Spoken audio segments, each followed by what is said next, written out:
Hindi mo kasi maintindihan dahil may poor mindset ka. Hindi mo pa naranasan ang mapunta sa itaas eh. Kasi nga, lagi kang nasa ibaba. Sanay ka sa mababa. Kumbaga ito ko, andito ako sa tuktok. Ikaw, dito ka sa baba. Nakita mo ang pagkakalayo ng agwat nating dalawa? Yan na yung nagse-separate sa atin. Itong estado sa buhay at utak. Kung tatanungin natin ang mga tao sa paligid natin, ako ang ituturo nila na mas nakaaangat kesa sa inyo. Yon ang gusto kong matutunan nyo mula sa akin. Ha? Yung kapag nakita kayo ng mga hindi nakakakilala sa inyo, makikita nila na mas mataas ang status nyo dahil sa halaga ng mga bagay na nakikita nila sa inyo. Alam nyo kung ano mangyayari kapag nasa itaas kayo? Titingalain kayo at gagalangin. Hindi namin kailangan magpanggap na nasa itaas kami. Ilusyon lang ang pagpapakita ng mga mamahaling gamit sa mga tao. Pansilaw sa mata, kumbaga. Ilang beses sa isang araw ka ba nakikita ng mga tao?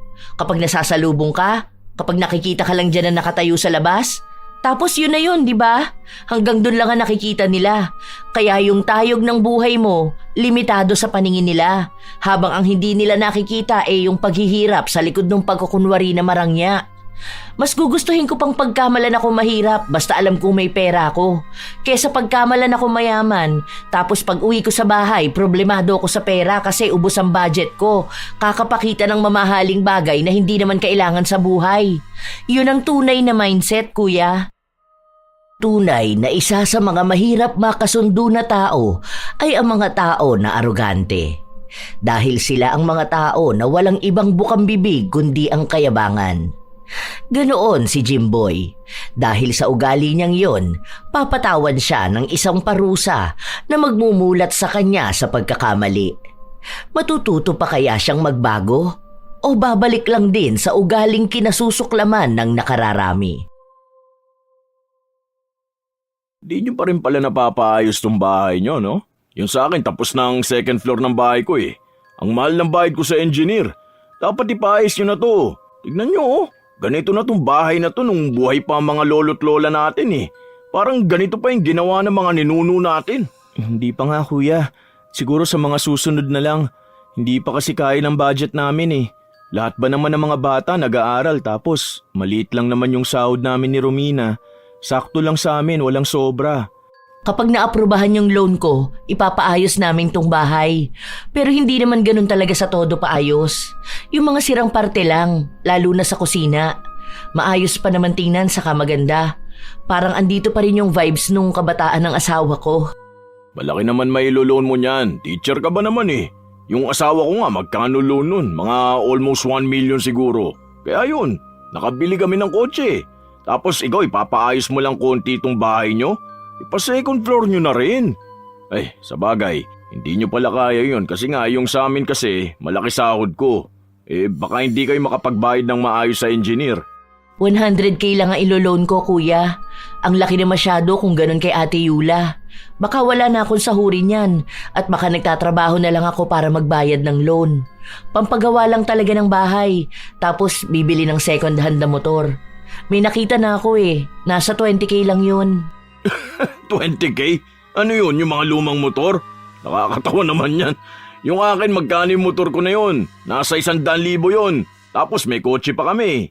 Lalagyan namin ng sidecar yun ya, para pansundo na rin sa kanila kapag uuwi na. Ano ba naman yan, Angelo? Hindi man lang umangat yung pangarap mo. Sa ating magkakapatid, ikaw pa talaga yung ganyan ng buhay. Samantalang noon, ikaw tong mataas ang pangarap. Napag-iwanan kayo eh. Sa amin, lalo na ako, kita mo naman ang buhay ng pamilya ko. Panay kami labas, travel, tapos kung ano-anong mamahaling gamit meron kami. Tapos kayo ganitong buhay lang ang gusto nyo? Taasan nyo naman ang pangarap nyo kahit papano. Mataas naman ang pangarap namin, pero hindi sa paraan na panay luho ang ipapakita sa mga tao. Iba-iba kasi ang ibig sabihin ng mataas na pangarap at magandang pamumuhay. Hindi yun nakikita lang at ipinagyayabang sa iba. Hindi kumibo si Angelo sa tila ba pang mamaliit sa kanya ng kapatid, pero hindi makatiis ang kanyang asawa kaya ito na ang nagsalita para sa kanya. Pero mukhang hindi maunawaan ni Jimboy kung ano ang ibig sabihin ni Romina dahil tuloy-tuloy pa rin siya sa panlalait niya sa kapatid. Hindi naman talaga sila mahirap. May ipon silang mag-asawa pero hindi nila ginagastos. Lalo pa at inihahanda nila yon kapag umabot na ng kolehiyo ang 3 nilang anak. Maayos na bahay, may nakakain sa pang-araw-araw. Wala nang higit na hihilingin ang pamilya nila dahil hindi naman sila maluho. May mga gadget sila, hindi man sumasabay sa paligsahan ng mga makabagong gadget na alam nilang luluma rin. Hindi katulad ng pamilya ni Jimboy na walang ibang ginawa kundi ang unahin ang luho at yabang. Sa kabilang kanto lang nakatira sina Jimboy pero madalas itong nagpupunta sa bahay ng kapatid, lalo na at kapitbahay nila ang mga magulang ng napangasawa ni Jimboy. Nang makaalis na si Jimboy, doon muling lumabas ang sama ng loob ni Romina. Grabe talagang kayabangan niyang kuya mo, no? Parang hindi makahinga kapag hindi ka nilait. Hindi na lang siya magpasalamat na maganda ang buhay niya. Parang kailangan pang tingnan yung sa atin para lang maging masaya siya na mas mataas siya. Hayaan mo na lang yun. Ganun naman talaga yun dati pa eh. Huwag mo na lang pansinin kapag ganun magsalita. Matatapos din naman yun eh. Tatahimik din siya. Pero minsan kasi hindi ko mapigilan eh. Naiinis ako kapag nilalait ka niya. Ano naman kung nakakapag-travel sila? Kung latest ang gadgets nila? Puro iPhone, cellphone nila. May motor? May kotse? Lahat naman yun hulugan. Tinuturuan niya lang maging maluho ang mga anak niya.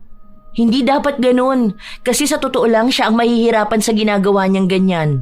Isipin mo yun. Ngayon pa lang pinapamukha niya sa mga bata ang karangyaan na puno lang din naman ng kautangan. Nung nakaraan pala nangutang siya kay Princess. 50k daw ata yung panghulog nila sa mga sasakyan nila. Hindi raw kasi naaprubahan yung personal loan niya sa bangko kasi nga 'di ba, hindi pa siya nakakapagbayad sa credit card niya. Magkano yun? 250k. Malamang tumubo na ng tumubo. Ang sabi ko nga sa kanya na tumawag na siya sa bank tapos sumingi siya ng ibang paraan para mabayaran niya yung credit card niya. Huwag niyang sirain yung pangalan niya. Lalo na wala silang ibang ginawa kundi ang mag-loan. Baka ka ako sa susunod niyan, kunin ng bangko lahat ng ari-arian nila. Hindi naman nakikinig sa akin. Oh, kita mo na? Ayaw niyang makinig sa'yo kasi iniisip niya na mas may alam siya sa buhay kasi nga mayaman siya kuno. Mayaman ba talaga o mayabang lang? Inis na inis talaga si Romina sa tuwing nakikita niya si Jimboy. Dahil hindi lang din naman si Jimboy ang mayabang, pati na rin ang asawa nito. Magkasama sila sa iisang paaralan pero mas mataas na antas ang tinuturuan ni Yula.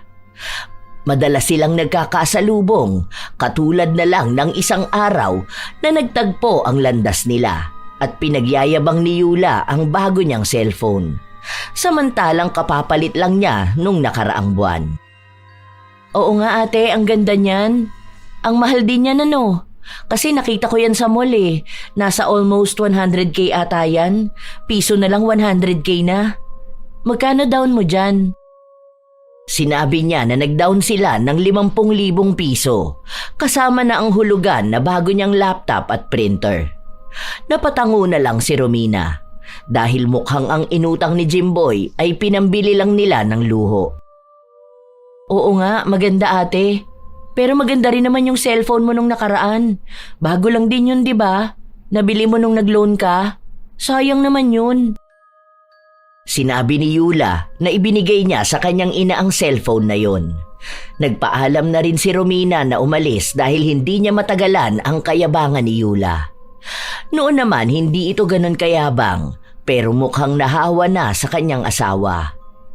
Ilang araw pa ang lumipas, sumapit ang kaarawan ng bunsong anak ni na Angelo at Romina, kung saan inimbitahan nila ang mga kakilala at kaanak nilang malalapit lang. Sa bahay ang handaan. May kantahan at kaunting inuman sa mga kalalakihan. Salamat pala sa pagpunta kuya. Salamat din dito sa regalo mo. Okay lang, ano ka ba? Diyan lang ang bahay namin tapos hindi kami pupunta. Bakit pala dito pa kayo naghanda? Hindi mo na lang ginaya yung handaan ng birthday ni Junior ko. Magkano lang naman yun, nasa 30k lang. Hindi na kuya, ang mahal nun. Okay na to. Kasi kasama naman namin si na mama na nagluto eh. Saka mas gusto ng anak ko na dito na lang sa bahay para yung mga kaibigan niya makapunta rin. Saka magkano lang gastos namin dito, wala pang 10,000. Ulam tapos pagkain ng mga bata. Yung mga alak, dala ng mga kumpare ko pa. Mga ninong ni Bunso. O di ba okay na yun? Ang mahalaga mairaos namin. Ewan ko ba, hindi lang siguro ako sanay sa ganito. Ang gusto ko kasi kapag handaan yung talagang handaan. Hindi yung ganito na mag-iimbita na nga lang ako, yung sa simpleng kainan pa. Dapat kasi nag-upgrade din kayo ng pamumuhay eh. Hindi yung mag-settle kayo sa ganito. Kung yung mga pamangkin mo ang hahandaan ng ganito, nako, baka mag-iyakan yung mga yun. Hindi naman gano'n ang mga anak ko, kuya. Sila naman ang tinatanong ko kung ano bang gusto nilang klase ng handaan eh. Nung una nga ayaw ni Bunso na maghanda pa kami. Gusto niya kahit kumain na lang kami sa labas o kaya pansit na lang at tinapay. Si mama ang sabi niya uuwi nga raw si na tita dito sa atin. Tapos dadalaw sa bahay. Kaya yun, sabi ko kay Romina, bakit hindi na lang kami maghanda? Ay, oo nga pala. Nasaan pala si na tita? Nandun sa loob kasama si na mama at Romina. Punta na lang kayo dun. Hintayin ko lang yung isa kong katrabaho. Susunduin ko rin sa kanto. First time lang magpunta rito eh. Hindi na nag-atubili si Jimboy na pumasok sa loob ng bahay kung saan naabutan niya ang dalawa nilang tiyahin at iba pang mga bisita. Mga anak, mag-bless kayo sa mga tita nyo. Masa na pala kayo ta? Buti naman napadalaw kayo rito. Gusto nyo bang sa bahay na lang kayo matulog? Mas malaki yung kwarto doon lalo na sa second floor. Yun nga ang sabi ko sa kanya, kuya. Gusto kasi nila na dito nga raw sila sa bahay matutulog. Huwag na kayong makisiksik dito ha. Alam nyo naman na ang late na nga ng bahay nila eh. Doon sa amin naka-aircon pa kayo. Ipapaayos ko na lang isang kwarto doon para doon na kayo. Hindi pa kayo nakakapunta sa bahay, di ba? Ang ganda ng bahay ko ha. Tumanggi ang dalawang tiyahin at sinabi na kaya nais nilang sa bahay ni na Angelo matulog ay dahil nga naaalala nila ang kabataan nila nung nakatira pa sila sa bahay na yon kasama ang kanilang mga magulang. Yun din talaga ang dahilan kung bakit hindi pinapagalaw ni Romina ang bahay kahit paanong sabihin ni Jimboy na mukhang luma na ito. Dahil para sa mga kamag-anak ng asawa niya, malaking parte ang lumang bahay na yon para sa kanilang alaala. Hindi natanggap ni Jimboy ang narinig niya, kaya nagyabang na lang siya tungkol sa bahay niya. Pero kahit anong ganda ng kwento niya, hindi pa rin niya nakuhang kumbinsihin ang mga bisita na doon na sa kanila matulog. Ilang linggo pa ulit ang nakalipas, naabutan ni Romina ang magkapatid na nag-uusap. Paalis na nun si Jimboy kaya hindi na niya narinig kung tungkol saan ang usapan. Ano yun? Bakit andito si kuya? Ang aga mo naman umuwi. Kauwi ko lang din. Tumawag kasi si kuya, akala ko naman emergency. Paano, nagmamadali ba naman? Akala ko tuloy kung ano nangyari sa kanya, kinabahan pa nga ako. Tungkol pala saan? Nagtatanong siya sa akin kung pwede bang gamitin niya yung pangalan ko para daw makapag-personal loan sa Metrobank. Kako ayoko kasi nga baka hindi rin siya makabayad. Kailangan daw nila kasi nga magka-college na yung panganay niya. Sa Maynila yata gustong mag-aral, saan ba yun? Sa Ateneo. Pre-med daw ata ang bala kunin. Wala naman din kamag-anak dun kaya malamang kukuha ng bahay. Hindi naman pwedeng basta bahay, baka nga kondo pa kasi di naman sanay sa simpleng pamumuhay yung bata na yun. Lumaki yun na todo bigay sila ng luho. Bakit doon pa? Ang daming magagandang pwedeng pasukan dito sa atin. Kung dito pwede pa siya maging scholar tapos uwian siya. May kotse naman sila. May motor din panghatid sundo. Ang mahal ng tuition doon na. Lagpas ng 150,000. Kung hindi nila kaya, wag nilang pilitin. Huwag kang papayag dyan sa gusto ng kuya mo ha. Sinasabi ko sa'yo, kapag sa bangko ka talaga nag-loan tapos nasira ang pangalan mo, naku tayo ang mamomroblema. Lolobo ang interest doon. Baka mawala pa pati savings natin. Yun na nga ang sinabi ko sa kanya eh. Ilang beses na raw kasi sila nag-apply kaso hindi talaga sila maaprubahan. Ang sabi ko, bayaran niya muna yung iba niyang utang para kahit paano malinis yung pangalan niya sa mga bangko. Kaso siya naman tong ayaw, kesyo hindi nila kaya sa ngayon. Kaya yun, ayoko ka ako kasi takot ako sa utang. Masama yata loob sa akin. Kaya mo na, di naman din ako papayag.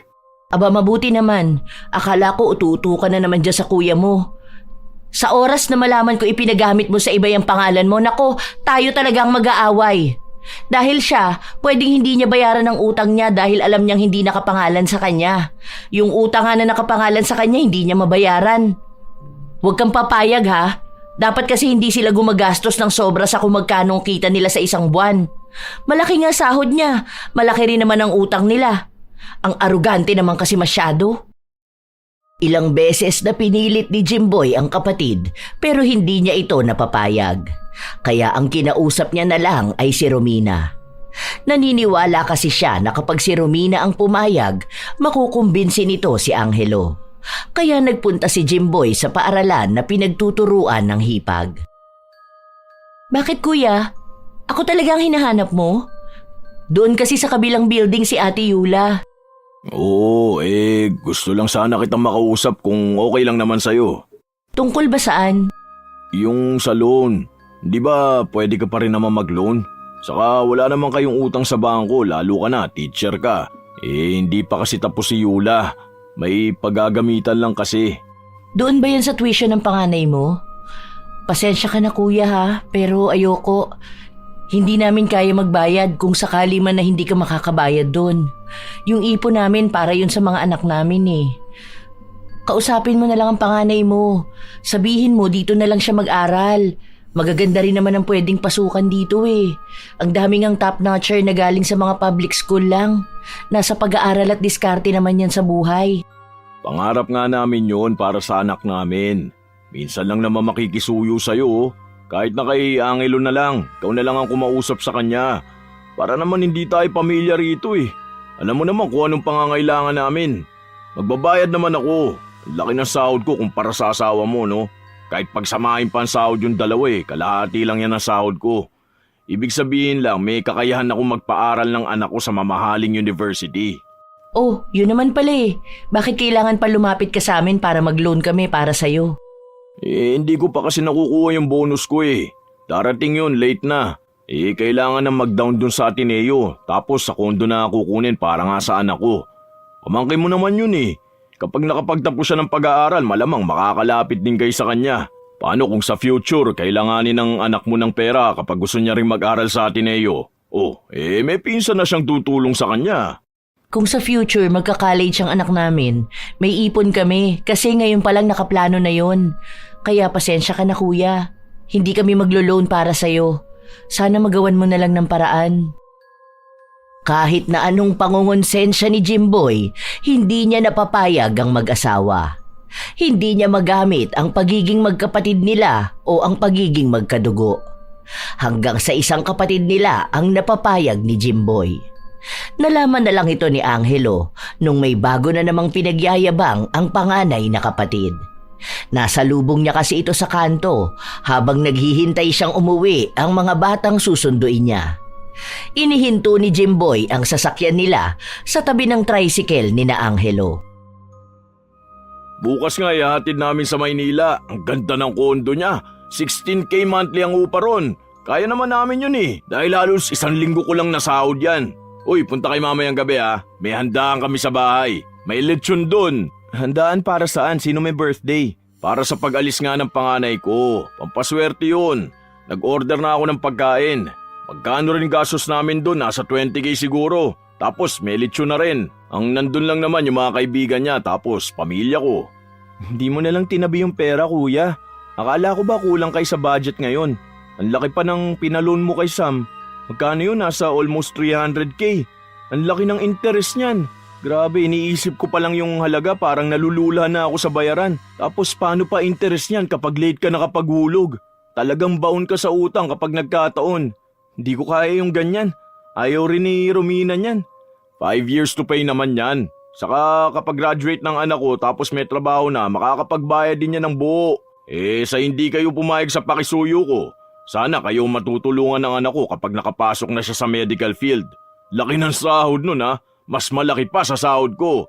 Lalo na kapag may bonus yon. Aba, baka pati sa Korea makapag-travel kaming pamilya.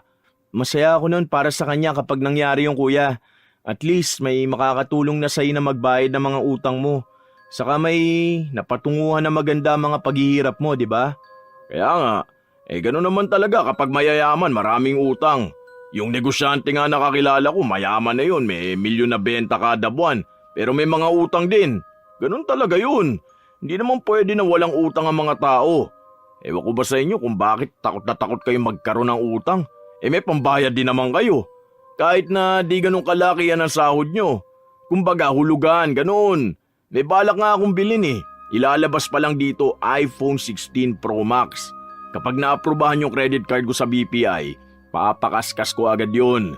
Ang angas ng itsura Ikaw ba, wala kang balak kumuha ng credit card? Hindi kuya, naku, utang lang din yan. Ayoko na maraming utang.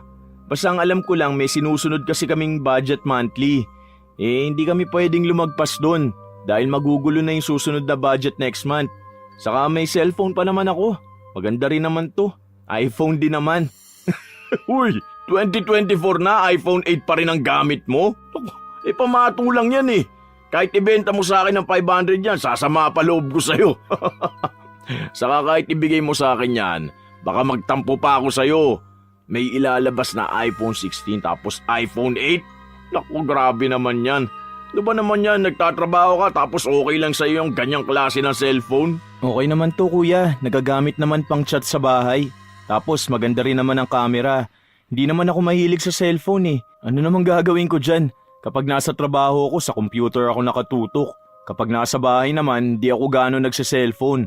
Kapag nasa labas ako, hindi ko rin naman ginagamit. Tignan mo nga ngayon, iniwan ko sa bahay.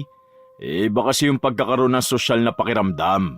Kapag nakita nila na maganda ang suot mo o kaya mamahalin ang mga gamit mo, matik na ang mindset ng mga tao niyan, mataas ka.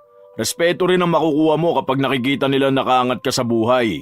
Okay na tong ganito. Kesa naman angat ang buhay ko sa paningin nila, lubog naman kami sa utang. Basta ang mahalaga sa akin, hanggat gumagana pa pwede pa yan. Sakto na dumating na rin ang mga bata, kasunod si Romina. Naabutan niya pa na nag-uusap ang magkapatid. Dahil sa likod siya ng tricycle uupo, nakausap niya rin si Jimboy. Hindi naman na niya tinanong kung tungkol saan ang usapan. May meeting pa sina Ate Yula, baka mamaya pa yon. Pero alam ko patapos na rin sila Napadaan kasi ako kanina, parang may mga binibili na lang sa kanila. Kaya nga, nag-chat nga sa akin. Uy, basta punta kay mamaya May handaan sa bahay, paalala ko lang. Dalhin niyo mga bata para naman makapasyal sa bahay. Di pa pala kayo napupunta sa bahay no? May pinaayos kasi kami ngayon, nagpalagay kami ng chandelier. Naku, mas maganda na yung bahay namin ngayon. O sige, ingat kayo sa pag-uwi kakarag-karag na yung tricycle nyo. Sabi ko naman kasi sa inyo magkotse na lang kayo Ano yan? Teacher tapos ang sundo, tricycle? Pekeng ngiti na lang ang ibinahagi ni Romina sa kanyang bayaw. Nagsisimula na naman ang pagyayabang nito dahil lang sa may hawak pa siyang pera. Kung saan-saan na naman siya nagwawaldas. Hinahayaan na lang ng mag-asawa dahil laging sinasabi ni Jimboy na para yon sa ikauunlad ng imahe niya sa mga taong nakapaligid sa kanya. Ilang buwan pa ang nakalipas, nakabili na naman ng bagong cellphone si Jimboy. Ipinagyabang niya ito sa kapatid. O diba ang ganda ng iPhone 16 Pro Max ko? Saan mo yan nabili kuya? Ang mahal niya na. Bagong labas lang yan. Kita ko yan sa mall nung nakaraan. Grabe ang presyo niyan. Nasa 100k plus. Oo, itong akin 108,992. Oh, grabe. Ang mahal naman yan. Makakapagpagawa ka na ng bahay niya na. Grabe, buti kaya mo mag-cash ng ganyan. Hulugan naman to. Home credit, ganon? Hindi credit card malamang. Yun lang naman ang pwedeng ipangkuha ng iPhone Oh, may bago kang credit card? Buti nabigyan ka pa. Akala ko ba sira na yung credit records mo dahil doon sa hindi mo pabayad na utang mo? O baka dahil sa company nyo rin? Kilala kasi ang company nyo tapos malaki pa sahod mo. Nagpakaskas ako sa katrabaho ko. 36 months namang hulugan to kaya hindi mabigat sa bulsa. Mura lang to. 36 months? Ang tagal naman yan, uy. Baka mamaya may lumabas na bagong phone, hindi ka pa bayad dyan. Ayaw mo pa naman kapag hindi bago ang cellphone mo. Duda ako na tatagal sa'yo ng 36 months ang cellphone na yan. Baka nga wala pang 1 taon magpapalit ka na naman eh. Paano kapag ganun?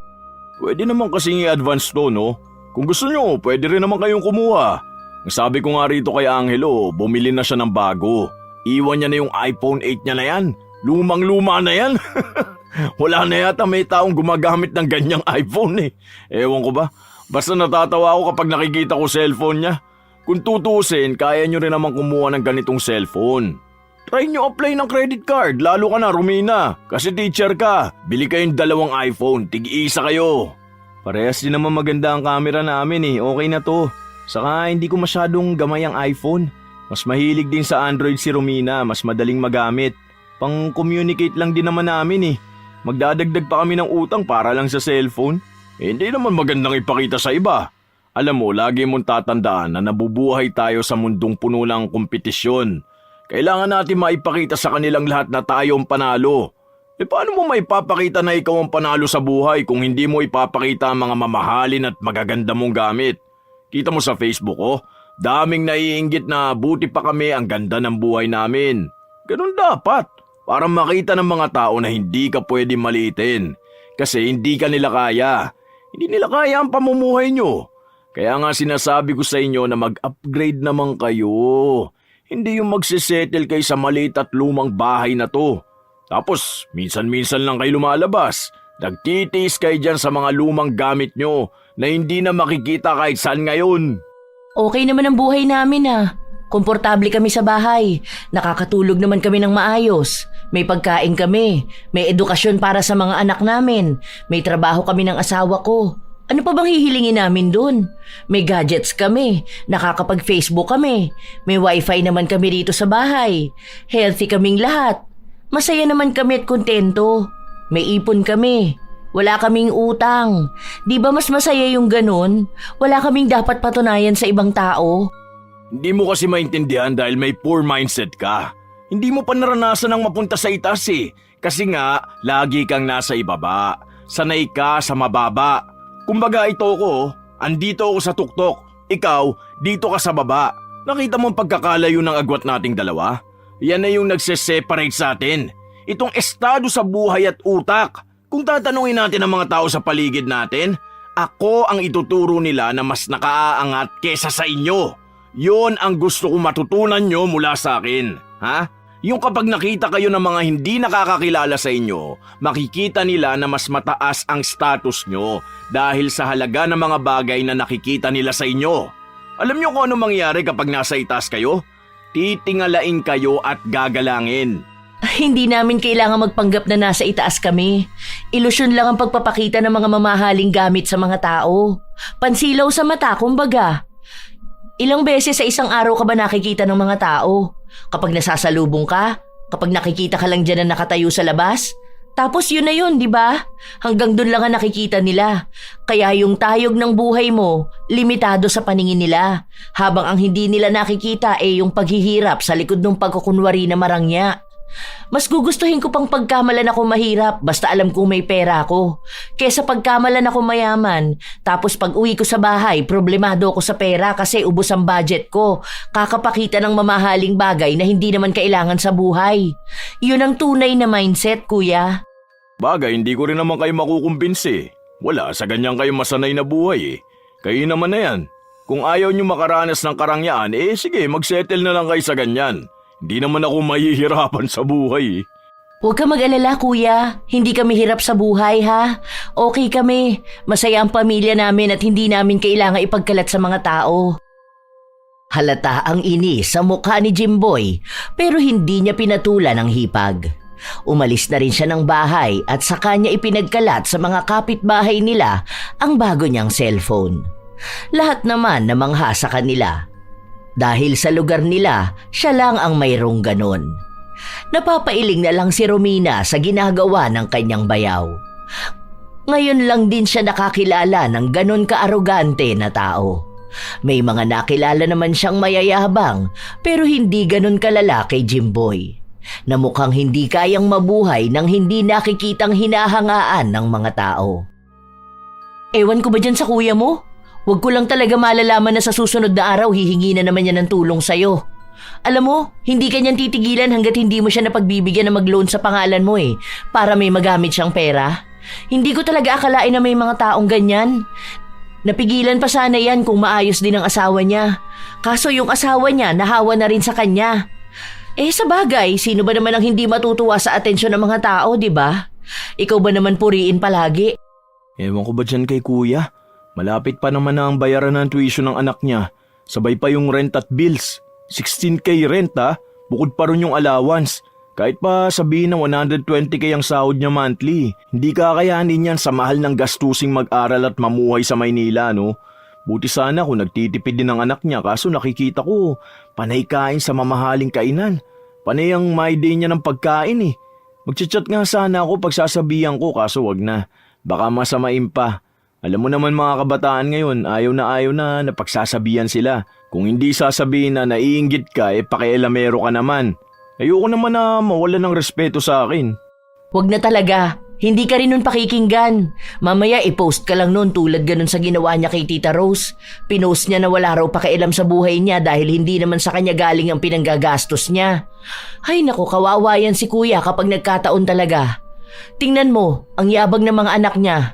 Ewan ko na lang kung hindi yan sila sabay-sabay na bumagsak sa buhay. Baon pa sa utang pero sobra kung magluho.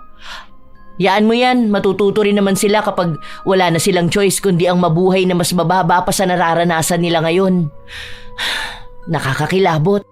Buti na lang hindi ganyan lumaki ang mga anak natin, Katakot. Di ko kakayaning magsustento ng luho, lalo na sa sahod ko. Tapos ang mahal pa ng bilihin ngayon. Hindi rin ako papayag, no? Hindi pwedeng sa hirap ng buhay ngayon, gagastos ka sa walang kwentang bagay. Yang gadget na yan, lumilipas din yan. Mahal ang bili ngayon. Pagdating ng panahon, hindi naman maibebenta ng mahal. Ngayon lang masaya dahil sikat siya pero hindi naman yan masaya kapag bayaran na ng utang. Dami niyang atraso sa ibang tao, aba. Puro pakas ka sa credit card tapos kapag hulugan na, di na makabayad. Hindi na lang pinansin ng mag-asawa ang pagiging arogante ni Jimboy. Minsan kasi, bigla na lang itong mag-uutos sa kanila kahit na wala namang dapat iutos. Ginagamit niya ang pagiging panganay at pagiging mataas kunwari. Pero dahil may sariling buhay at desisyon ng mag-asawa, hindi nila sinusunod ang anumang gusto nito. Kahit pa magalit si Jimboy sa kanila. Hanggang sa dumating na naman ang isang araw na lumapit na naman ito sa kanila at nangungulit. May hinihintay akong pera, hindi pa lang talaga dumarating. Sa isa kong project yon, tapos tataas na ang sahod ko. Kaya mababayaran ko rin naman agad yung loan. Saka ilang years naman ang bayaran nun Magkano lang monthly nun? Nasa 4K lang. Ano ba naman ang 4K monthly sa sahod ko ng 120K? Pambili ko lang ng pagkain niya sa isang kainan Pinapanlibre ko lang yan ng lunch Sige na, kahit na ngayon lang. Lahat na lang ng tulong na hinihingi ko, di niyo ako pinagbibigyan. Hindi talaga pwede, kuya. Ayaw namin magkaroon ng utang. May loan pa kaming binabayaran Itong sa loan na kinuha ko para mapaayos namin tong bahay. Ayoko magpatong-patong ang babayaran namin. Sa panahon pa naman ngayon, nakakatakot magkaroon ng utang. Kaya todo iwas kami sa mga loan na yan. Hindi rin kami kumukuha ng credit card kahit na kaya ko naman sana. Nakakatukso kasi lalo na kapag may ganyan na. Hindi mo talaga maiiwasan ang utang. Kaya hindi pwede. Kasi hindi pwedeng kami magbayad ng loan na balak mong kunin. Babayaran nyo? Hindi naman kayo magbabayad noon, ako. Ako nga ang gagamit, di ba? Ang ipinapakiusap ko lang, sa inyo muna ipapangalan pero ako naman na yung maghuhulog. Ibig sabihin, wala na kayong pananagutan dun. Labas na kayo. Sa dami ng binabayaran mo, kuya, imposible na maharap mo pa yan. Ang sabi ni Tita Rose, hindi ka pa raw naghuhulog dun sa pinaloan mo kay Kuya Vic. 4 months na raw walang hulog yun. Sila raw yung kinukulit na tawagan Alam mo naman daw na minimum lang ang sahod nun tapos ang babata pa ng mga anak. Ayaw pa nga raw pumayag nung una kasi takot sa utang. Kaso nangako ka raw, nagtiwala sila sa'yo. Ako nang bahala doon, nakausap ko naman na si Vicky. Ang sabi ko kapag kuha ko ng sahod next month, uunahin ko yung bayaran. Magkano lang naman yun Kaya ko nga bayaran ng isang bagsakan yun Huwag silang mag-alala, malaki ang sahod ko. Kapag may bonus ako, malamang mas malaki pa ang makukuha ko. Yun na nga, magkano lang yun hindi mo pa magawa ang obligasyon mo. Kilala ka namin kuya, kapag hindi ikaw ang mapeperwisyo wala ka ng pakialam. Hindi pwede, kahit na magalit pa kayo ng pamilya mo sa akin, hindi pwede. Kung gusto mo, isanla mo yung iPhone mo. Alam mo na nga na bayaran ng tuition ng anak mo, hindi mo pa inipon. Hindi pwede na lalapit ka palagi sa ibang tao. Mas matanda ka sa amin, dapat mas alam mo to. Bakit ba ikaw ang nagsasalita? Yung kapatid kong kinakausap ko. Kailangan talaga kapag ganitong usapan may comment ka rin. Di mo talaga hayaan na kaming dalawa lang ang mag-usap ha? Simple lang. Dahil ako ang asawa niya. Kung anong desisyon niya, makakaapekto sa pamilya namin. At hindi ako papayag na gagawa siya ng desisyon na pamilya namin ang magkakaroon ng problema. Dahil kung asawa ko lang, baka mapapayag mo yun eh. Pero ako, hindi pwede. Sabihin mo na lahat ng masama tungkol sa ugali ko. Kahit pamangkin pa namin yan, wala akong pananagutan dyan. Ikaw ang magulang niyan. Ikaw ang dumiskarte dyan. Kung sana nung una pa lang nagkaroon na kayo ng maayos na plano, hindi sana ganito. Basta wala kang mahihita sa amin. Wala kahit sa asawa ko. Iba yung ugali mong ganyan ah. Hindi kami pinalaki ng mga magulang namin na nagdadamot sa kapatid. Kaya talagang totoo yung sinabi ni nanay eh, na wag sana makapangasawa ng madamot ang isa sa mga kapatid namin. Dahil kapag madamot ang asawa, magdadamot na rin ng tulong ang kapatid. Kami rin naman hindi pinalaki na umasa sa kapatid kapag nagigipit na sa panay luho. Huwag mong daanin sa kapatid-kapatid at pamilya na yan. Una sa lahat, kayong may kasalanan kung bakit ganyan. Kung sana bata pa lang ang mga anak mo, pinakita mo na sa kanila na hindi lahat ng gusto nila makukuha nila. Na kung sakali man na may gusto sila, dapat sila ang maghirap nun. Hindi pa naibili tapos kapag wala ng pagkukuhanan ng pera lalapit sa kapatid. Hindi na nagsalita pa si Jimboy. Umalis na siya na bitbit ang galit sa kanyang hipag. Ilang araw pa ang lumipas, hindi nagpakita sa kanila si Jimboy. Nalaman na lang nila na isinanla ang sasakyan para lang may ipambayad sa matrikula ng panganay niyang anak. Doon na rin nagsimulang magkaroon ng away sa pagitan ng dalawang pamilya. Dahil maging ang asawa ni Jimboy, inaaway na rin si Romina. Bakit ka ganyan, te? Nasa school tayo tapos kung ano-anong sinasabi mo sa akin. Sa susunod, kung hindi kayo marunong tumanggap ng pagtanggi mula sa ibang tao, huwag kayong hihingi ng tulong sa kanila, ha? Kasi ako, totoo lang ang sinasabi ko. Hindi ako madamot na tao. Kung alam kong nangangailangan ng tulong ang isang tao, tutulong ako. Pero hindi sa punto na nakatira sa mamahaling kondo, nag-aaral sa university at panay luho, tapos sa amin lalapit kapag walang pera. Matuto naman kayong mag-ipon, hindi yung gagawin yung emergency funds yung savings ng ibang tao. Maging professional ka rin naman, hindi yung ganyan ka umasta sa akin dito sa school. Kahit na buwan na ang lumipas, sadyang hindi naging maganda ang samahan nila. Hindi na rin lumalapit si Jimboy sa kanila. Dahil naghihintay ito na sila ang unang hihingi ng tawad para maging maayos ang samahan nilang magkapatid. May mga nagsasabi kay Angelo na dapat ay magpakumbaba siya, lalo na at mas matanda sa kanya si Jimboy. Sinubukan naman ni Angelo na kausapin ang kapatid, pero hindi siya kinikibo. Isang gabi, habang nasa kwarto ang mag-asawa, muli nila itong napag-usapan. Huwag mo na lang munang kausapin. Hayaan mo na lang muna si kuya. Sa ayaw kanyang kausapin eh. Hindi naman pwedeng suyuin at lambingin mo siya. Tama lang naman na dapat ma-realize niya yung mali niya. Alam ko kung anong gusto niyan. Mapapatawad ka niya kunwari kapag pumayag ka sa gusto niya na mag-personal loan ka sa bangko para maipautang sa kanya. Naku, yan ang wag na wag mong gagawin talaga. Bahala ka dyan, hindi tatahimik yung tenga mo sa pang-aaway ko sa'yo. Yun na nga, nung nakausap ko siya, sabi niya sa akin paano niya malalaman na talagang sincere ako sa paghingi ng tawad sa kanya kung hindi ko siya tutulungan. Kailangan niya raw ng 50K ngayong linggo eh. Oh, ano namang sinabi mo? Huwag mo sabihin sa akin na pumayag ka. Ang sabi ko, sasabihan muna kita. Hindi naman ka ako pwedeng ako lang ang magdedesisyon kahit na akong lalaki. Kasi yung pera natin magkasama. Kung sakali na pumalya siya ng hulog, kukuha ng pera sa savings pang tapal dun. Tapos ayun, saka na lang daw ako makipag-ayos sa kanya kapag kaya ko na siyang tulungan ng hindi natatakot sa'yo. Hindi ka naman natatakot sa akin Ang inaano mo sa kanya, yung pera para sa plano natin sa mga bata. Lalo na lumalaki na sila. Hayaan mo na siya. Bahala siya sa buhay niyang malubog sa utang.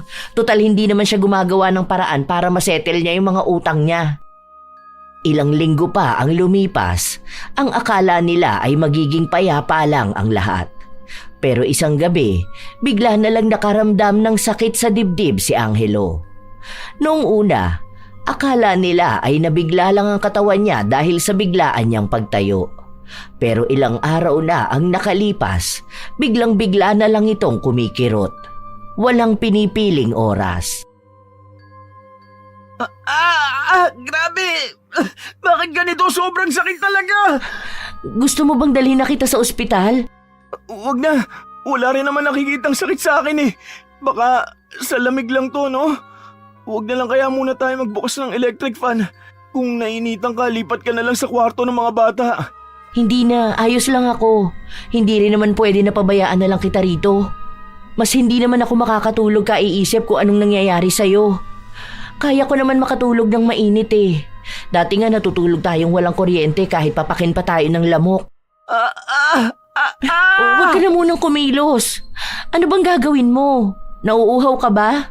Huwag muna kasi ang sabi sa akin ni Ate Rona, kapag daw sumasakit ang dibdib, huwag iinom ng tubig. Maya-maya na lang. Ay, ano ba yan? Sana naman gumaling ka na. Labis ang pag-aalala ni Romina. Alam niya na kahit na anong problema sa pamilya nila ang dumating ay kakayanin nila. Huwag lang talaga na may magkakasakit sa pamilya niya. Kahit na ayaw ni Angelo na umalis sa trabaho, pinilit siya ng asawa. Dahil nag-aalala ito na baka mas lalo lang siyang mapahamak. Ilang araw pa ang nakalipas, nakita ni Romina si Jimboy. Sinundo nito ang asawa gamit ang bago nilang sasakyan. Mukhang kumuha na naman sila ng hulugan habang nakasanla pa ang isa nilang sasakyan. Oh, bakit wala yata si Angelo? May sakit siya, nasa bahay. Ano nangyari? Masakit ang dibdib niya. Baka naman sign niya ng stroke. Hindi ko alam. Sige na, aalis na ako. Maghihintay pa ako ng masasakyan. Sige, mag-iingat ka pa uwi. Pupunta ako sa inyo mamaya. Hindi na binigyan ng pansin ni Romina ang bayaw dahil gustong-gusto na niyang umuwi para maalagaan ang asawa. Dahil sa siya na lang ang mag-isang nagtatrabaho, naging mahigpit sila sa budget. May ipon naman sila na nakakatulong pero hindi nila pwedeng iasa roon ang buhay nila. Lalo pat hindi nila alam kung hanggang kailan aabot ang pera na yon. Nang makauwi na si Romina, inasikaso niya agad ang asawa. Malaki ang ibinagsak ng katawan ni Angelo kahit na halos isang buwan pa lang siyang may sakit. Ganun kasi si Angelo, mabilis siyang mangayayat at mabilis din namang bumalik ang taba. Pero hindi naman babalik ang sigla ng katawan kung may sakit siya. Ito inumin mo. Ang sabi nung katrabaho ko ganito raw yung pinapainom niya sa asawa niya noon. Tapos ang sabi niya every morning daw maganda ko maglalakad-lakad tapos magpapaaraw ng likod. Makakatulong daw yun. Sige, subukan na lang. Teka, dahan-dahan ka lang tumayo. O hawak ka sa akin para maalalayan kita. Dito ka humawak. Oh, teka, dahan-dahan lang. Kapag may masakit, huwag ka munang kikilos. Marahan na naglakad ang mag-asawa papunta sa sala. Doon inasikaso ni Romina si Angelo. Mamaya lang kasi ay paliliguan na niya ito. Ilang sandali pa, dumating ang kapatid ni Angelo. Noong una, nangamusta ito. Tapos may kaunting pag-aalala pero ilang sandali lang ay ipinasok na naman niya ang tungkol sa loan. Mas nangibabaw na yon ang sadya niya kaya siya dumalaw. Hindi dahil nag-aalala siya na may sakit na hindi matukoy ang kapatid. Ano ka ba naman kuya? Talagang yan pa ang naisip mo? May sakit na nga ang kapatid mo tapos iniintindi mo pa rin ang sarili mo? Ganyan ka ba talaga? Parang hindi kayo magkadugo. Bakit? Nagsasabi lang naman ako Isa pa, totoo naman talaga yung sinabi ko. Kung may sakit siya o kaya bigla siyang mamatay, hindi naman na niya babayaran yung loan niya. O di ba, mas okay, wala kayong magiging utang nun. Parang pinapanalangin mo na mamatay na ang asawa ko para wala ka ng bayaran na loan kung sakali man. Grabing utak meron ka, no? Hindi ko akalain na ganyan nakalutuyang utak mo.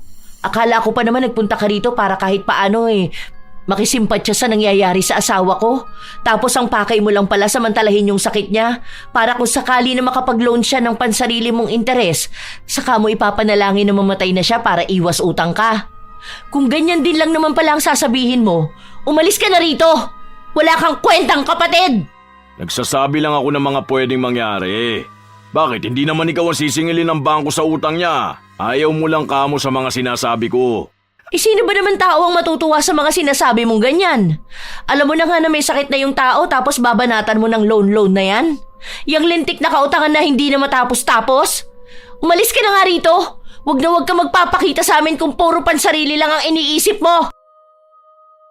Noong una ay ayaw pa ring umalis ni Jimboy. Patuloy niyang kinakausap at kinukumbinsi si Angelo na mag-loan para kung sakali man makakatulong pa siya sa pamilya niya bago tuluyang mawala sa mundo. Dahil nga sa nanghihina si Angelo, hindi siya makapagsalita at makapalag sa mga sinasabi ng kanyang kuya. Tanging asawa niya ang may lakas ng loob na lumaban kay Jimboy at ipagtulakan ito palayo. Talagang galit na galit si Romina. Hindi niya akalain na maririnig niya mismo kay Jimboy ang tila ba paghiling na mamatay na si Angelo. Buwisi talaga yun. Hanggang ngayon, sarili pa rin niya ang iniisip niya. Kung hindi sana siya mayabang, hindi yan mangyayari sa kanya. May bago na naman nga silang sasakyan, no? Hindi kasi makaalis sa luho, kaya ayan, kahit na may sakit ang kapatid, sasamantalahin para sa pera. Mukhang pera! Wala naman akong pakialam sa luho nila pero wag silang manggulo ng buhay ng iba.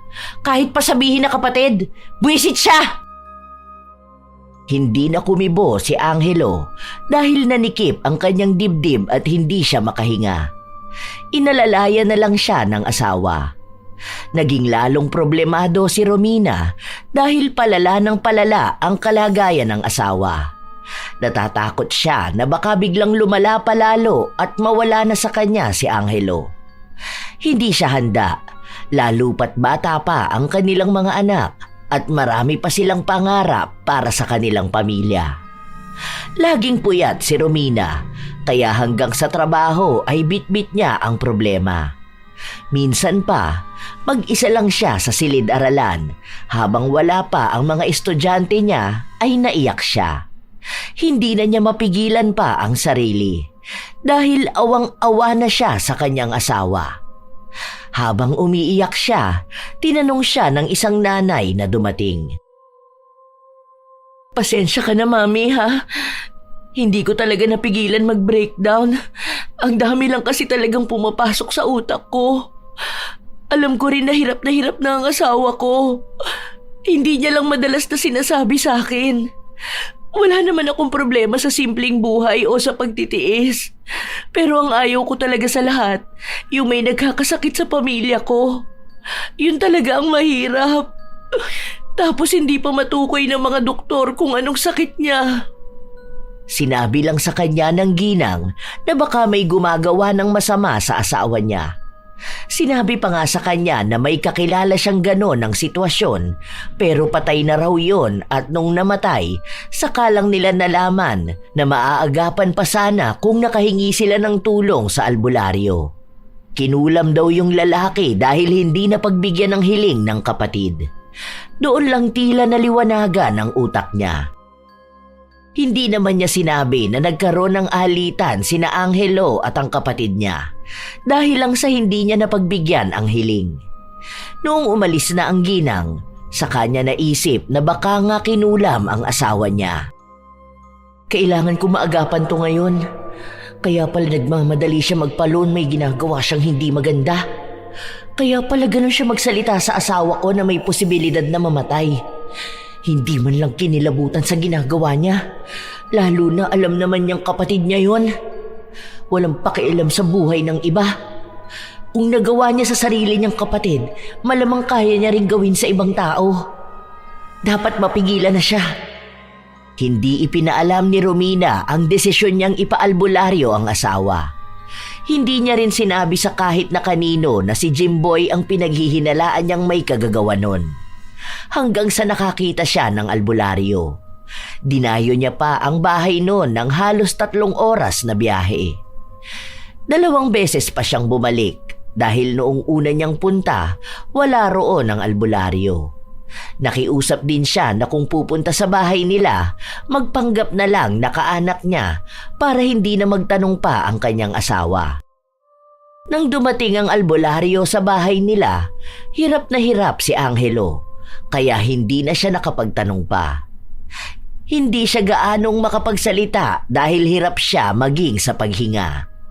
Mabilis at palihim na ginawa ng albularyo ang orasyon habang nakahawak siya kay Angelo.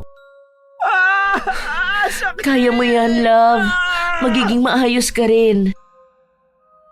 Nakatingin lang si Romina habang ang asawa niya ay naglulupasay na sa sakit. May kinakausap din ang albularyo na mukhang nag-uugnay sa mangkukulam gamit ang katawan ni Angelo. Mabuti na lang at wala ang mga bata. Sila-sila lang ang nasa bahay. Nang matapos ang albularyo, tuluyang nawala ng malay si Angelo. Nagising na lang ito kinagabihan. Wala na ang sakit na nararamdaman niya. Ha? Ano nangyari? Bakit ganun? Okay na ako? Oh, tignan mo, hindi masakit kapag ginaganito ko tong katawan ko. Wala na. Ano nangyari? Oo nga pala, may bisita ba tayo kanina? Oo, si Tio Mando. Hindi ko ata nabanggit sa'yo yun. Yung pinsan ni Mama sa probinsya. Napasyal dito kaya pinapunta ko na lang sa bahay. Sayang hindi ko siya nakausap. Sobrang sakit kasi talaga ng buong katawan ko kanina tapos nahihilo pa ako. Salamat naman sa Diyos at pagising ko maayos na ako. Akala ko pa naman mamamatay na ako eh. Buti na lang maayos na ako. Huwag ka na lang masyado magagalaw at baka magkasakit ka ulit. Diyan ka na lang muna. Huwag ka na muna makikipag-usap sa kapatid mo, ha? Hayaan mo na yon. Matanda na siya. Sana alam niya rin sa sarili niya kung tama o mali ba ang ginagawa niya. Hindi lang arogante ang kapatid mo dahil makasarili din siya. Napakasama ng ugali niya. Hindi maalis ang galit na nararamdaman ni Romina sa kapatid ng asawa. Ilang araw lang ang nakalipas, nabalitaan niya na namatay ang pinsan ni Nayula. Ang matandang babae na hinala nila noon ay mangkukulam daw. Yun din ang hinala ni Romina na kumulam kay Angelo. Dahil namatay yun noong araw na gumaling ang asawa. Kasunod nun, nagkasakit din si Yula. Mas malala ang sakit na tinamo niya kaysa sa naranasan ni Angelo. Isang umaga, habang sama-sama silang nag-aalmusal, napag-usapan yon matapos na sabihin ng anak nila na umuwi na raw ang pinsan nilang nasa Ateneo. Buntis daw kasi ito kaya hindi na itutuloy ang pag-aaral. Sayang naman yun. First year pa lang siya, di ba? Ang laki ng tuition niya tapos ang mahal pa ng gasto sa kanya dun sa Manila. Ano naman daw yung napangasawa? Baka mayaman naman o kaya may magandang trabaho. Sinabi rin yan sa akin ni Juliet. Tambay raw yung boyfriend niya. Hindi raw nag-aaral pero live-in sila sa kondo niya. Akala daw ng mga magulang nag-aaral. Yung bigay na pang tuition ginagastos lang daw sa Manila. Yun ang sinasabi ko kay kuya noon na hindi pwedeng ibigay lahat ng gusto ng anak niya. Ngayon, ayan, uuwi sa kanila yung nag-iisang tao na akala nila makakatulong para mahulugan ng mga utang nila. Tapos, may sakit pa si Ate Yula. Nakakaawa naman sila. Yung sakit nga raw ni ate, yung ganun sa akin pero mas malala kasi parang hanggang sa mga lamang loob niya namamaga. Hindi nila madala sa ospital dahil ayaw ni Ate Yula. Wala na rin yata silang pera eh. Tapos hindi na sila nakakahulog dun sa mga sasakyan nila. Binibenta nga sa akin ni kuya yung iPhone niya, hindi ko kinuha. Ang mahal kaya nun. Tapos ginigipit na rin siya ng bangko dun sa loan niya 7 years ago. Sakit sa ulo niyan. Paanong hindi mamamaga lahat ng laman loob niya? Kung bawi na yun sa kanya sa mga kasalanan na nagawa niya. Ang sama ba naman ng ugali nila para gumawa ng masama sa kapwa nila eh? Hindi pa rin inaamin ni Romina ang alam niya. Hanggang sa nagkasalubong silang dalawa ni Jimboy. Naglalakad kasi pauwi si Romina galing sa palengke. Napansin niyang hinatak na ang motor at bagong sasakyan ni na Jimboy. Pero kahit na ganun, pinapakita pa rin ni Jimboy ang pagiging arogante niya dahil sa tindig ng kanyang katawan. Sinasabi niya rin na pinakuha niya ang mga yon dahil may bagong modelo siyang nais na bilhin. Hinihintay niya lang lumabas sa merkado. Natatawa na lang si Romina dahil alam niya kung ano ang buong katotohanan. Di ba binibenta mo yung iPhone mo? Meron ako nakita dun sa palengke. Alam ko tumatanggap sila kaso lang mura na ata nila makukuha yan. Kasi balita ko maglalabas na ata ng iPhone 17. Hindi ko na to binibenta. Nakita ko nga yung balita. Inaabangan ko nga yun eh. Inabangan mo pa talaga? Eh wala na nga kayong pera. Ginipit ka na magbayad ng mga utang mo, pero yung paring luho ang iniisip mo. Partida niya na may sakit pa ang asawa mo. Ano, binalikan na ba siya ng pinagawa niyo sa asawa ko? Ano bang akala mo, hindi ko malalaman na pinakulam niyo siya? Ikaw pala may kagagawa nun. Hindi, kayo may kagagawan yan. Iniligtas ko lang ang asawa ko. Yan, dapat ipag-loan mo ng ipag-loan si Ate Yula. Total, kapag namatay naman siya, hindi na kayo magbabayad, di ba? Ganon sa sinabi mo sa asawa ko. Oh, bakit ganyan naman ang tingin mo sa akin? Ang sama ah. Parang hindi mo sinabi sa asawa ko na mag-loan siya para kapag namatay siya, wala na siyang babayaran. Hirap mo maging kapamilya eh, no? Ganyan pantingin mo sa amin. Hindi ka na naawa sa nangyayari sa amin. Hayaan mo, kapag nakuha ko yung loan ko, sinisiguro ko sa yung babawiin mo yung mga sinasabi mo sa akin. Makikita mo na makakaahon ulit kami. Hindi pa rin naman kayo mahirap. Sa totoo lang, kung ngayon imamanage mo ng maayos ang sahod mo, tapos unti-untiin mo bayaran yung mga loan mo, huwag ka rin bibili ng latest gadget na wala pang 1 taon, luma na. Baka maging maayos ulit lahat sa buhay nyo. Limit mo na lang ang gastos. Maghanap ka ng financial advisor mo para matulungan ka. Lalo na malaki naman ang sahod mo. Kung kami nga na maliit ang kita, nakasurvive nga. Ikaw pa kaya na palong-palo ang kitaan? Sige na, uuwi na ako. Sa mga sumunod na araw, hindi pa rin gumagaling si Yula. Ang sabi, ilang albularyo na ang nilapitan nila pero hindi pa rin talaga maalis ang balik kulam sa kanya. Ang sabi ng iba, hindi na yun mawawala dahil patay na rin ang mangkukulam. Nabalitaan lang yun ni Romina sa paaralan. Narinig niya kasi ang ilan sa mga kasamahang guro ni Yula. Sinabi raw ni Yula na may pinakulam siya pero hindi niya sinabi kung sino. Nung sinamahan nila sa isang magaling na albularyo, ang sabi sa kanya ay dahil yun sa kulam na pinagawa niya sa iba. Binalikan lang siya matapos matalo ang mangkukulam. Malaki ang posibilidad na walang makagamot sa kanya kaya habang buhay niyang pagdurusahan yun. Nakaramdam naman ng awa si Romina. Pero wala naman siyang magagawa dahil tinulungan niya lang naman ang asawa niyang gumaling. Kung hindi dahil sa desisyon ni Yula, hindi naman yon ang daranasin niya. Isang gabi, patulog na ang mag-asawa pero humingi pa ng tulong sa kanila si Jimboy. Pinagbabantaan na yung buhay ko. Sige na, baka naman pwede nyo na akong tulungan makapag-loan. Alam nyo naman na wala na ako ibang malalapitan eh. Kayo na lang talaga. Tapos yung panganay ko, maselang pa ang pagbubuntis. Tumaas naman na ang sahod ko eh, kaya alam kong kaya ko na yung bayaran lahat. Pero sa ngayon, kailangan ko lang talaga ng pera. Sige na. Sorry kuya, pero hindi talaga pwede. May maitutulong ako sa'yo pero hindi sa paraan na magpapahiram kami ng pangalan namin para sa loan mo. Ganito na lang, bukas, yung pinsan ko pupunta rito. Financial advisor yon. Sa kanya ako nagtatanong kapag may kailangan akong pagdesisyonan sa pera at gastos. Sa kanya ka makakahingi ng tulong paano mo paparti-partihin ang sahod mo. Paano ka makakabayad ng utang mo. Ano yung mga pwede mong bitawan na mabigat sa financial mo.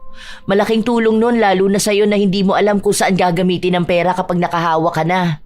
Ba naman yan? Bakit kung kani-kanino mo pa ako ipapakiusap? Ang kailangan ko, mabilisan na pera. Hindi ikwentuhan kung kani-kanino na hindi ko naman kilala.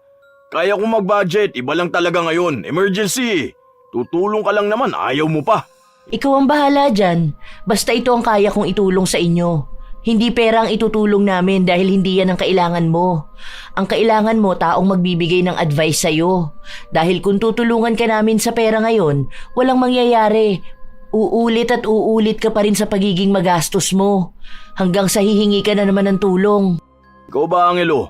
Bakit ba puro asawa mo ang pinagsasalita mo? Masyado kang under sa kanya. Parang hindi ka lalaki para hindi magkaroon ng sarili mong desisyon. Hindi ako under sa asawa ko, kuya. Tama lang yung sinabi niya. Kasi kahit kami, bago kami maglabas ng malaking pera, kinukonsulta muna namin sa isa't isa. Yun lang din ang masasabi ko. Malaki ang sahod mo pero malaki ka rin gumastos. Try mong kumonsulta sa pinsan niya, yun ang magaling. Matutulungan ka para makabayad ng utang mo. Sa paraan na hindi gamit ang pera ng iba kundi gamit ang pera mo. Ano ba naman yan? Walang malapitan sa inyo. Sasama ng mga ugali nyo. Galit na umalis si Jimboy. Hanggang sa kinabukasan, dumating nga ang pinsan ni Romina pero hindi nagpakita ang kanyang bayaw. Ayaw kasi nun sa lahat ay pinagsasabihan siya. Gusto niya, siya lang ang tama at magaling. Sa paglipas pa ng mga linggo, pabagsak ng pabagsak sina Jimboy. Hanggang sa wala na talaga siyang ibang malapitan na tao. Wala na siyang magawa kundi ang magbayad at maghulog sa mga pinagkakautangan niya. Nawawalan na siya ng motibasyon sa buhay dahil nagpapakapagod na lang siya sa trabaho para magbayad ng utang. Kakarampot ang natitirang pera sa kanila. Siya na lang kasi ang nagtatrabaho.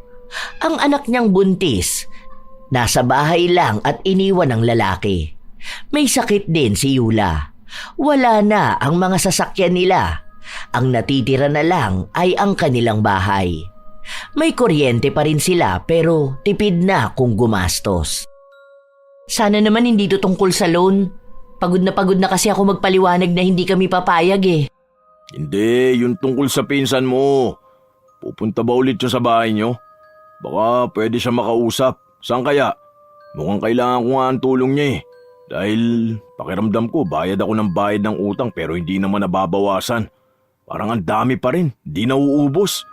Gusto ko naman bayaran lahat ng utang ko para naman gumaan na tong buhay namin. Hirap na ako makatulog eh. Nag-compute ako. Nasa 6 million na ang utang ko lahat-lahat. Kasama na yung mga tinubo ng bangko. Nauhulugan ko naman yan eh pero parang barya lang yung nababawas. Ang hirap kasi kahit na magkano sahod ko hindi kasya dahil may pamilya ako.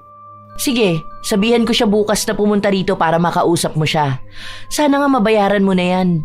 Grabe, hindi ko kinakaya yung utang na yan. Ang laki, sobra. Milyon na ang inabot niyan. Malaki talaga yan. Ang lalaki ng loan na nakukuha ko eh. Paano malaki ang sahod ko? Yung monthly hulog niya nakala mo noon maliit lang. Kaso ang laki ng interest kapag hindi ako nakapagbayad. Laki ng pagsisisi ko ngayon. Kung sana hindi ako nangutang noon, hindi sana ganito eh. Halos kalahati yata niyan sa tubo lang. Tapos kahit nagbabayad ako ngayon, panay pa rin ang dagdag ng interest at late payment charges. Grabe pala makasira ng buhay ang utang. Noong una, masaya pa ako, ang dami kong credit card eh. Ang tataas ng credit limit. Yung isa ko 900k limit noon. Naubos ko kakakaskas. Puro ko installment tapos hindi na ako makapaghulog. Kung hindi lang ako naging maluho at arugante eh, siguro yan na sana ang ipon kong pera. Hindi ipon kong utang. Ang mahalaga na lang ngayon, alam mo kung paano mo huhulugan yan. Kung paano mo uunti-untiin niyang bayaran. Alam ko naman na mababayaran mo yan. Basta maging responsable ka lang talaga. Malaki ang sahod mo. Basta alam mo kung ano ang dapat unahin. Makakalaya ka rin sa utang. Basta bukas, magchat-chat na lang ako kapag nandito na siya. Buo na ang desisyon ni Jimboy. Gusto na niyang makalaya sa utang. Dahil ang daming bagay niyang napagtanto. Nakita niya na kahit na anong ganda ng buhay na nakikita ng iba, siya namang bigat nito sa kanila. Naririnig pa lang ni Jimboy ang mga dapat niyang gawin, alam niyang mahihirapan siya. Pero dahil gusto niya talagang maayos ang mga utang niya, ginawa niya pa rin ng paraan. Ano nang nangyari, kuya? Okay na ba? Oo, tumawag ako sa bangko tulad nung sinabi ng pinsan ni Romina. Nanghingi ako sa kanila ng tulong para mapababa yung monthly hulog ko hanggang sa mabayaran ko na lahat ng utang ko. May nagbigay sa akin ng 3 years. Tapos yung ibang utang ko sa mga tao, yun din inuunti-unti ko. May computation binigay sa akin eh. Ganun ko i-compute yung sahod ko para mabalanse ko siya para sa pamilya ko. Kasi nga di ba, sagot ko lahat. Di naman pwede magtrabaho si ate mo. Tapos manganganak pa lang pamangkin mo.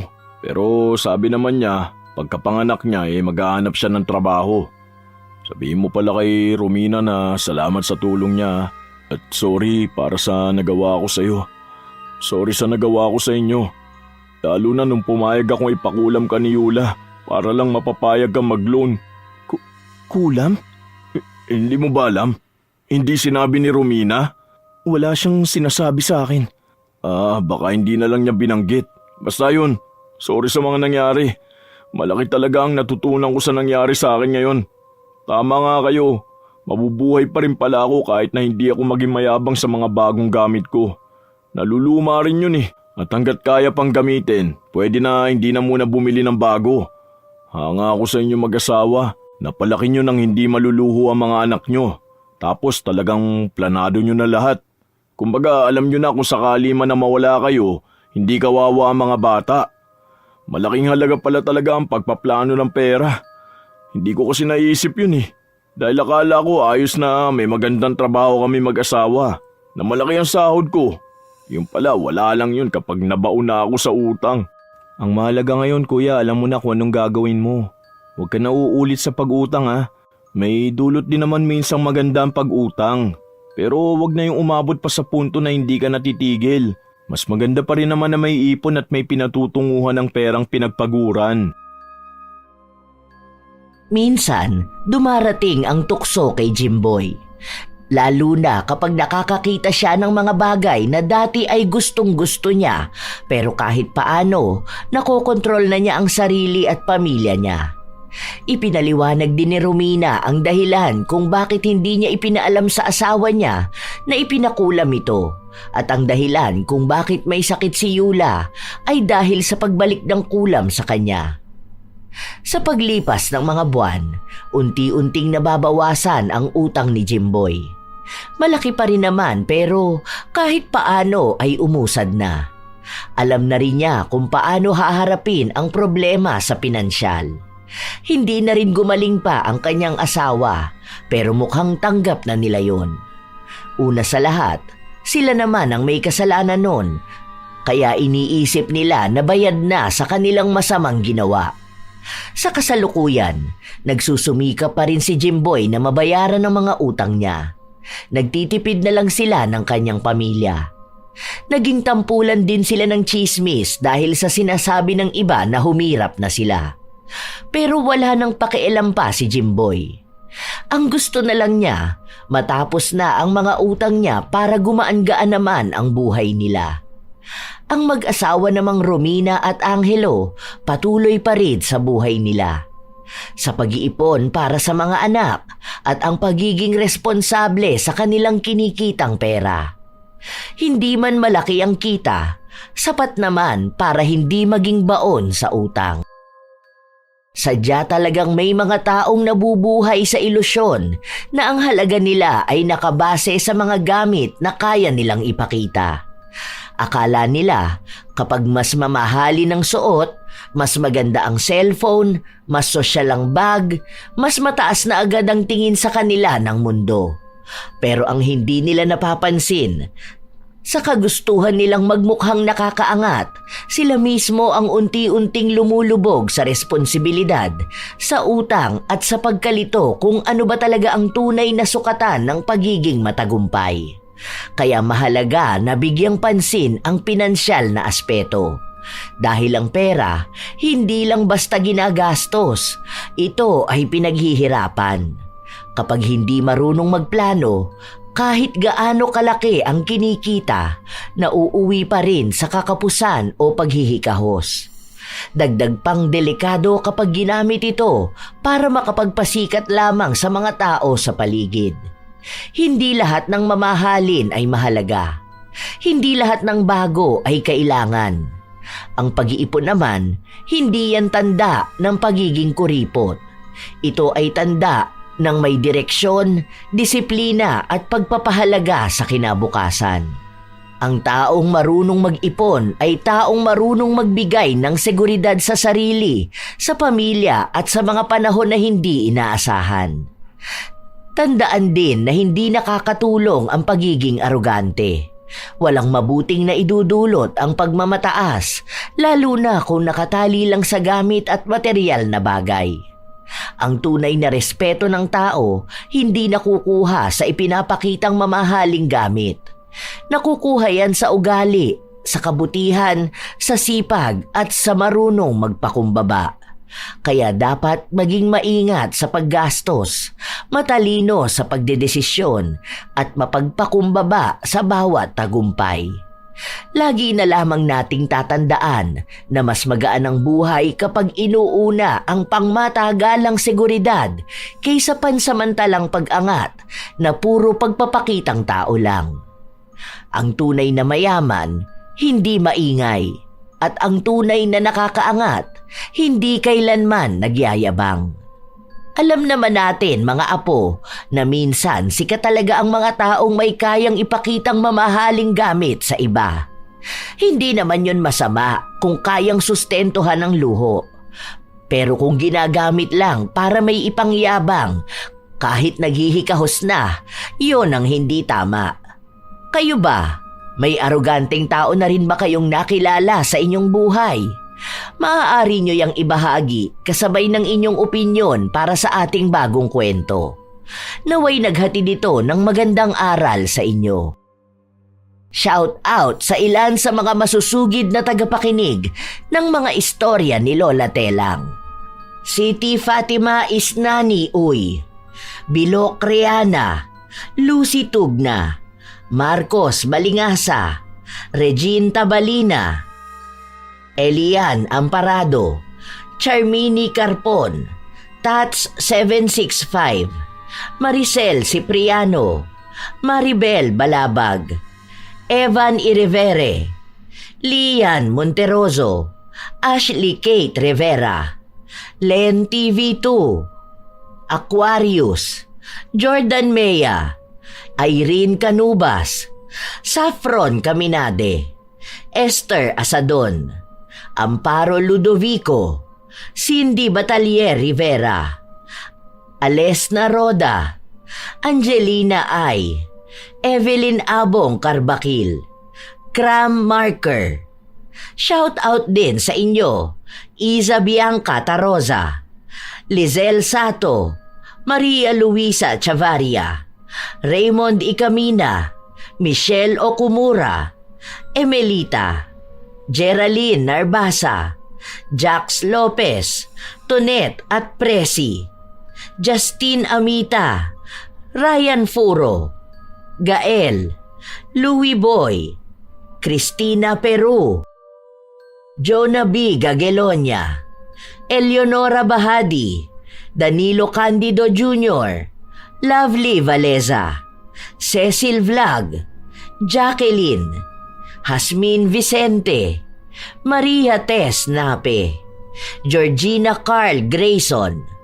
Shout out sa mga apo kong sina Sydney Crosswind, Supladang Pasaway, Lovely Rose Roa, Kimpoy Feliciano, Hazel Fiesta, Marida Lightworker, Gia Gigi, Francisco Neng, Jeremy Saranillo Francisco, Irisabela Tuazon, Mike James Tapak, Wilma Leses, Leonisa Cobo, Lurian Vitalicio, Jenny Suzuki, Raquel Hasegawa, Matt Sarol, Mel Santarita, Esteli Reyes at sa Reyes family ng Marikina City, Vicky Yabut, AJ Chua, Josefina Fuelias, Roy Lacandalo, Maria Lee Nakagawa, Hayashi J. Megan, Lynn Hasegawa, Elise Padilla, Lydia Lopez,